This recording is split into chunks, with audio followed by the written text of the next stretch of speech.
Hello everybody. Today we're taking a look at a case from the UK of the Bedgebury forest woman.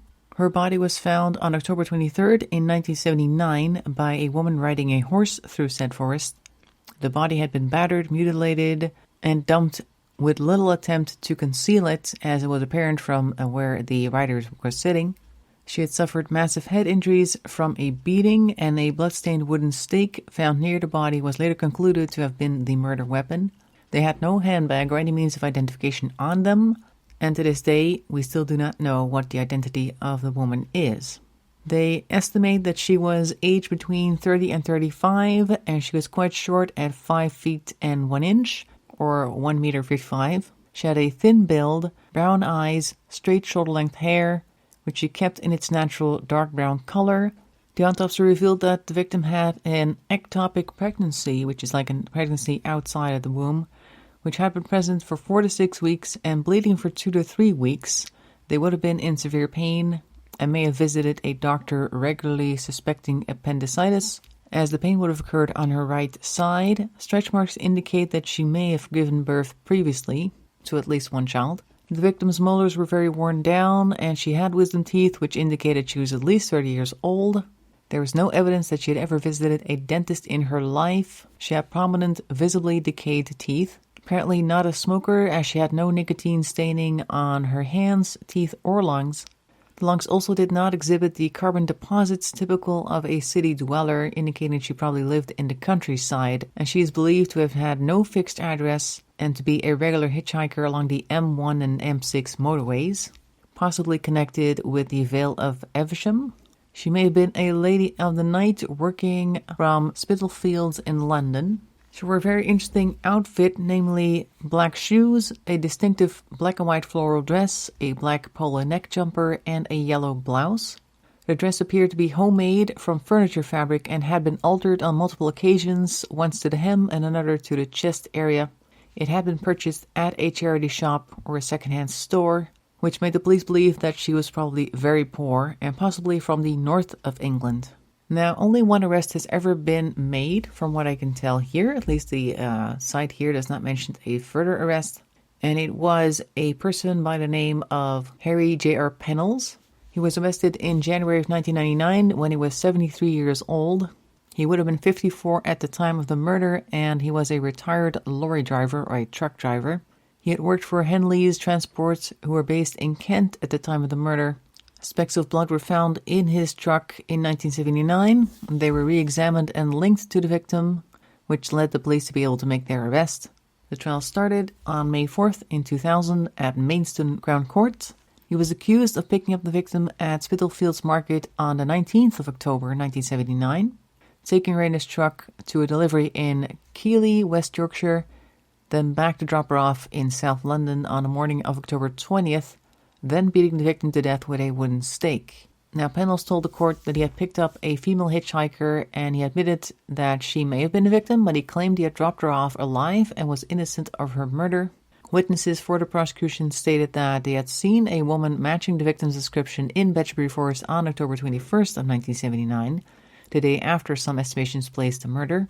2 witnesses were at the Keighley Lorry Depot. They stated that they saw and spoke to a young woman who was with Pennells. Staff at the Henley Transport's Rochdale Depot also stated that they saw Pennells with a woman with a similar appearance to the artist's impression made of the victim.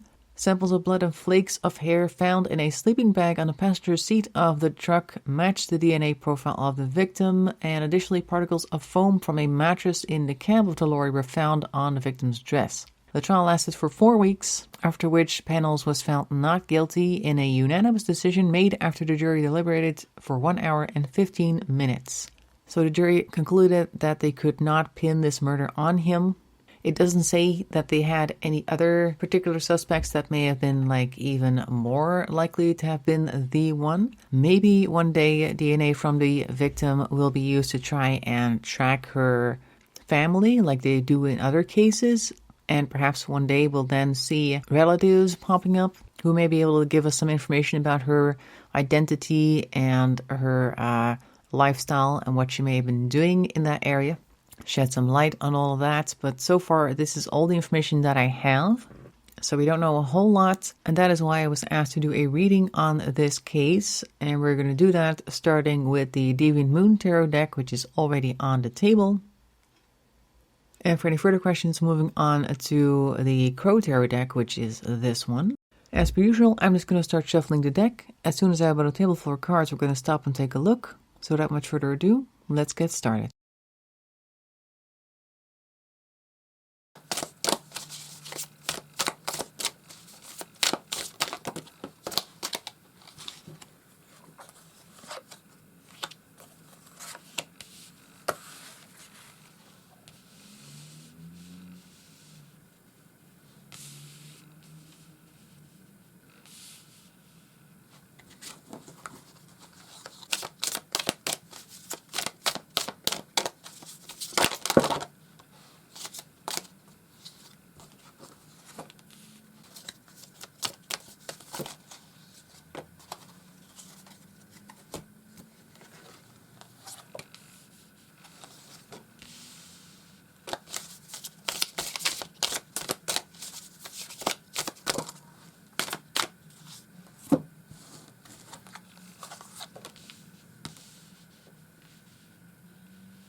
All right, let's see what we've got. We are starting in the top left with the Ten of Cups in reverse, the Nine of Wands in reverse, and the Page of Wands also in reverse. All right, so there's a lot of unhappiness here. We have weariness as well, tired of fighting, tired of moving around, I suppose.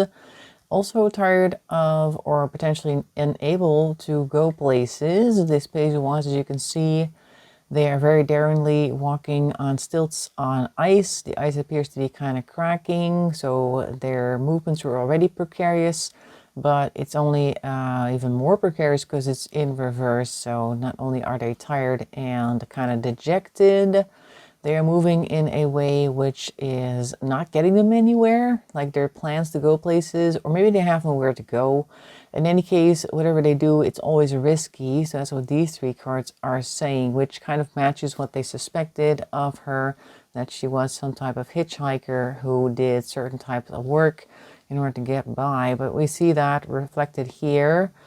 Then we have the Tower in reverse and Temperance. Now, this seems to me like something bad happens, but it's not unexpected. Particularly because it's followed by Temperance upright. I'm like, okay, so this is something she probably expected would happen someday. Like maybe this is a bad client that she has who mistreats her or does something, maybe drives her out to places where she doesn't want to go. That type of thing, some type of abuse that is unfortunately very common for these types of people, for that to happen. So I'm guessing she also expected this to happen and now it's happening. It's still a big problem, but she's trying to keep her head cool with Temperance upright. So this could be the moment where she encounters whomever the perpetrator is, which may be the truck driver who was in view or somebody else, we don't know. In any case, she's trying to deal with the situation as best as she can to try and stay well balanced, but we see the Ten of Pentacles next, followed by the Empress. So Ten of Pentacles, in particular this Ten of Pentacles, really looks like people are trying to profit off of other people, taking things from them and denying them things in return. You see the person underneath the chessboard. They do have some power of their own. They have like the one missing piece, so the people who are playing chess on top of them cannot really finish their game. But also, the person under the table is being kept away from the riches that lie beyond the golden door there in the background. So they are downtrodden, they are abused, and also trying their best to take care of themselves here with the Empress upright. So not only are they trying to keep their balance with Temperance upright, they're also trying to take care of themselves, trying to do what's best for them with the Empress upright. So she really is in a situation where she has no other options. This is it for her, at least from her own perspective. This is all she can do. So she is just in these situations from time to time, accepting it and trying her best to get out of it without being too much abused here. Second row, we have the 10 of Wands, so now we're even more tired. This may be the event that basically topped all other events that have happened before. And we have the 6 of Cups in reverse, also the 8 of Cups in reverse. So we're thinking about the past that we miss, that we now are definitely not going to be able to return to. We're very tired with this 10 of Wands in reverse, and we're unable to walk away with the 8 of Wands in reverse. Matter of fact, one of these cups seems to be kind of tied down. They have like a ribbon at the bottom, but it could also be a piece of tape. It's like there is a certain amount of emotional walking away that she would like to do, that she may have been able to do in the past in order to shield herself from any consequences of negative things that may have happened to her. But she is not able to do that this time. Also, this 8 of Cups is taking place in a graveyard. I just noticed there's like gravestones over here. Now, the Deviant Moon deck has a lot of, I would call that creepy scenes as it is, but in this case, it's even more on the nose, like she cannot avoid this type of death. Maybe she normally would have to leave something behind. As you can see, the ribbon, I guess, comes from her dress, but in this case, she's not even able to do that. So there's no walking away from this tower disaster that just had this time. So I'm guessing this is the event that ended it for her ultimately. We then see a King of Pentacles. We see the 8 of Pentacles. Okay, so somebody is hard at work. They're being very meticulous about the sort of things that they're doing. They're also practically minded. Definitely appears to be very heavyset, very dominating appearance. And then we have the Hierophant on the right. So Hierophant may be controlling people as well. This could be somebody whom is in cahoots with the King of Pentacles. So I'm guessing the King of Pentacles is the person who is perpetrating the crime against her. And then we have the Hierophant on the right and the 8 of Pentacles in the middle. So somebody is helping out the King of Pentacles potentially because they have some type of stake in the game. I'm also wondering if this Hierophant person who has a smaller person sitting in their pocket that they appear to be controlling may have requested something like what happened to her from the King of Pentacles. Like they may have worked together in the past, almost like you get them, I do what I want, and then you dispose of them again, like that type of thing. These two people may have been working together, as you can see, working very diligently with the 8 of Pentacles in the middle on this type of thing. This may not be the first one that they've done this to. Maybe the first one that they actually found. We have here the Queen of Pentacles in reverse. Lastly, Queen of Pentacles normally tries to balance all of her resources in order to take care of everything, work-related, home life, all that sort of thing. It's in reverse though, so this may actually be the woman thinking of how she is trying to get things done. Like in her private life, there may have been people that relied on her, who were dependent on her. She may have had smaller children, as you can see them there at her feet, whom she may have had hidden away somewhere else, who she's now no longer able to take care of because, of course, it's in reverse. So maybe she's thinking in her final moments like, oh no, what about my kid or kids? And what are they going to do? I can't take care of them. I can't go back. I can't give them money. What's going to happen to them? Like that type of thoughts process might be going on over there. Now, normally I would do a second round of cards to see more about the situation, but I feel like we're already at the point where they dispose of her body in the forest. So now we're basically at the point where she gets discovered a few days later, and we know all that already, like the whole process of trying to identify her and stuff like that. That's all well known. And the trial that came after, we know all about that as well. So what I want to do is now turn to the future to see if we can get anything new in this case. Are we going to see somebody still getting convicted? Are we, for instance, going to see more about her identity?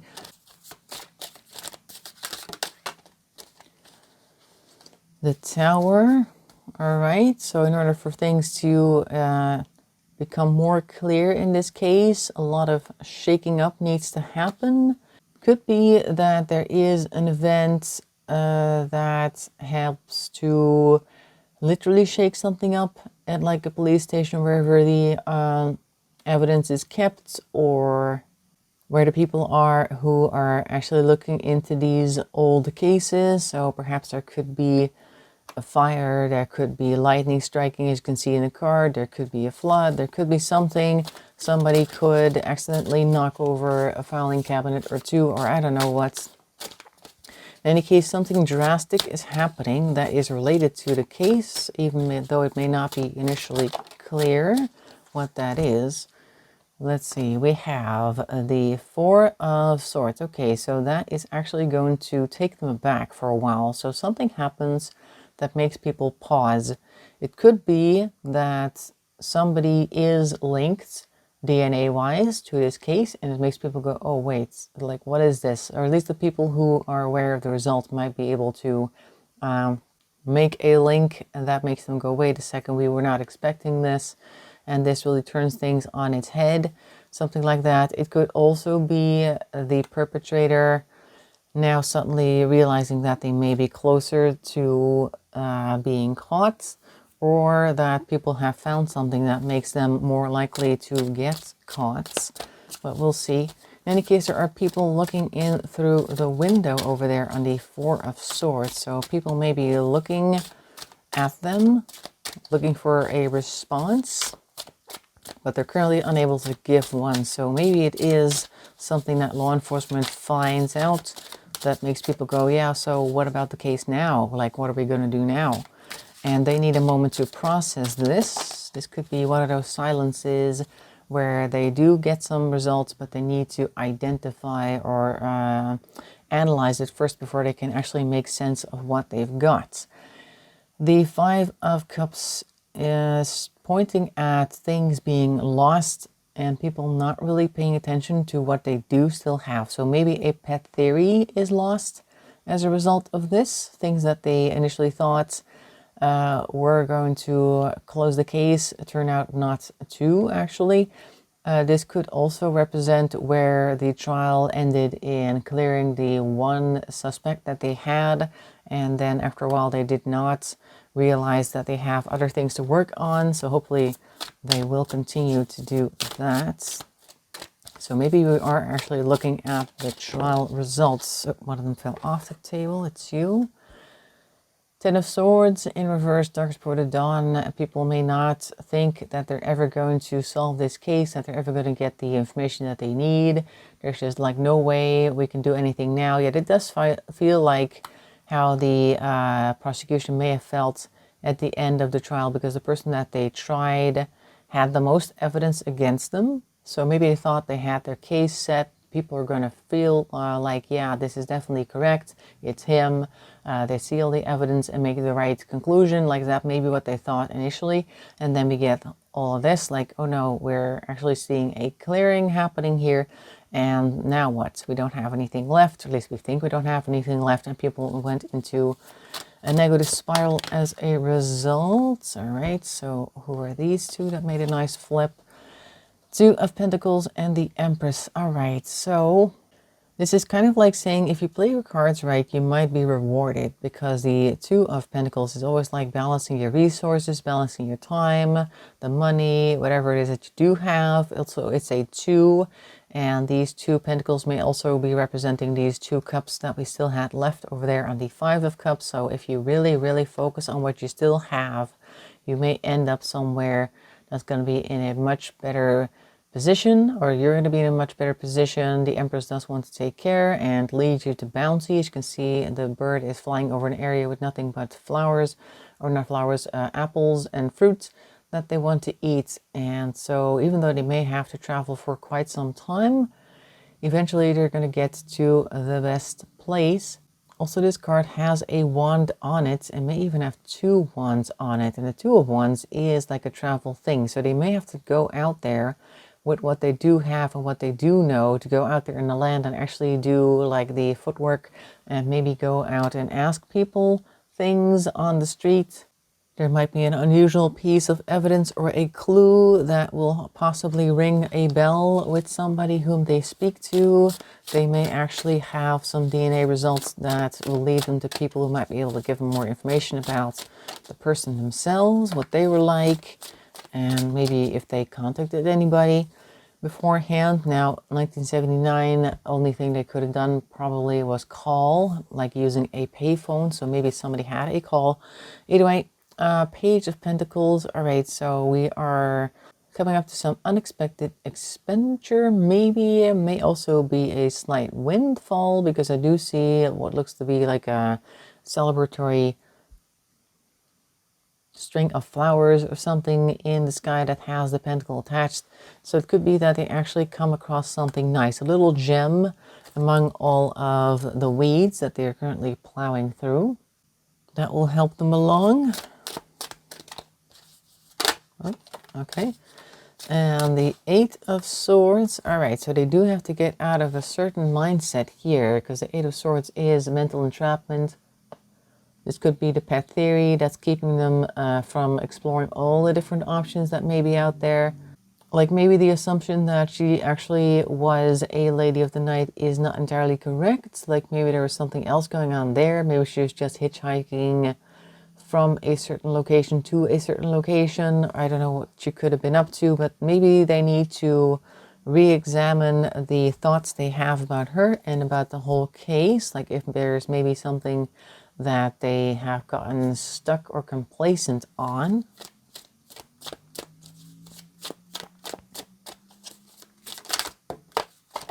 Okay.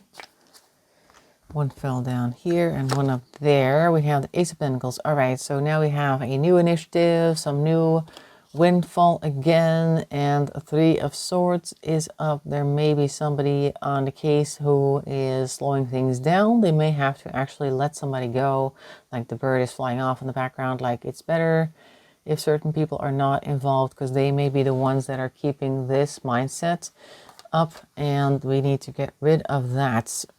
And it may also be as simple as somebody reaching retirement age and just leaving the force naturally.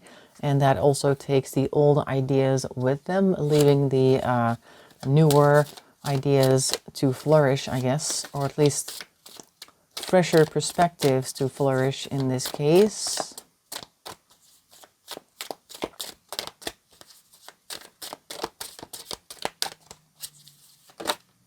Okay. Hangman in reverse. All right, so we are taking a different perspective. May not be the best perspective because it is in reverse. They may feel like they're not getting anywhere because the hangman is like suspended and appears to be in a bad place, but actually the hangman probably did that to themselves so that they could see things from a different light, or in a different light. It could also just be that first attempt at seeing things differently that doesn't actually lead anywhere, maybe a little bit demotivational, but that doesn't mean that they should give up altogether. Okay, there's one over here that fell, and there's one over there. Let's grab this one first. So the Three of Pentacles in reverse. Okay, so this is people trying to work together, but it's not really coming together very well. There's only two cherries here. There's one down there. It could be that there's an imbalance. This one crow appears to have access to 2 out of 3 cherries, and it may even be a third one behind the cherry. There's 2 cherries up front, and there appears to be a third stem behind that, and I think I see a third cherry there. So it could be that certain people are getting more resources than others. This could be the people on the force questioning why certain cases get more screen time, if you want to call it that, like more resources than their case of the Jane Doe from the forest. And why is that? And that may be why they're also less capable of closing this case, because we got the Magician in reverse here.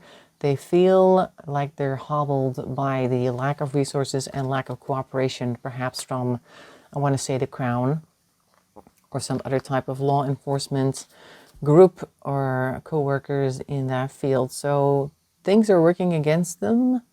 They may be trying new things, but the resources may not be there. The support may not be there. That makes them less efficient. Okay, let's see. what we've got the Four of Swords. They are not going to let it rest, though. They cannot rest on this case. You have the Queen of Wands who stepped in, who is very actionable, also very stubborn, but they are again stuck in a certain mindset. This could be the person who is keeping them in that mindset, this Queen of Wands. Somebody who is very stubborn, does not wish to rest on other ideas, just wants to do things a certain way, and because they are stuck in that mindset with this Eight of Swords, so it looks as though somebody is not helping this investigation by constantly getting in the way with their own ideas. And we have the Seven of Cups in reverse, so they really only see one option. There's nothing else for them to wish for. They don't want to wish for anything else. They're so focused on these cups that they don't notice that there's somebody behind the thing that they're working on. Just kick the camera. So I guess that this focus is not going to let them actually close this case. So far, I'm getting a lot of cards on how we would like to do things from a different perspective, but it's just not working. There's people working against them. It could be this Queen of Wands right here, again working against them over here as well. There are things to be had here. We had earlier with that Two of Pentacles back here and the Empress, like they see options, but they're not able to get to them because somebody is in the way.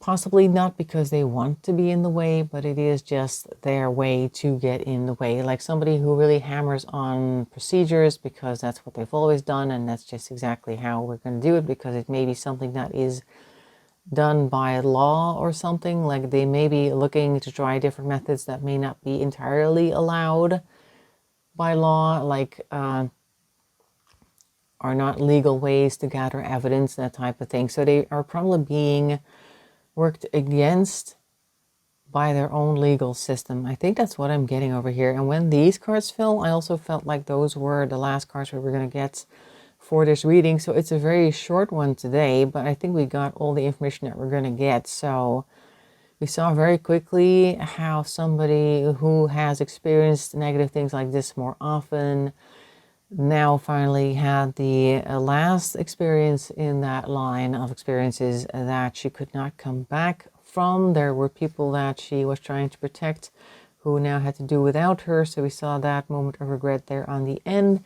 And as far as the people are concerned who are trying to close this case, there are things working against them. They were very much surprised with the outcome of the trial, and they have ideas, some of them at least, on how they could potentially solve this, but there's just too much in their environment, the people around them, the rules that they have to work alongside, so to speak, that are working against them actually coming across new evidence and closing this case successfully.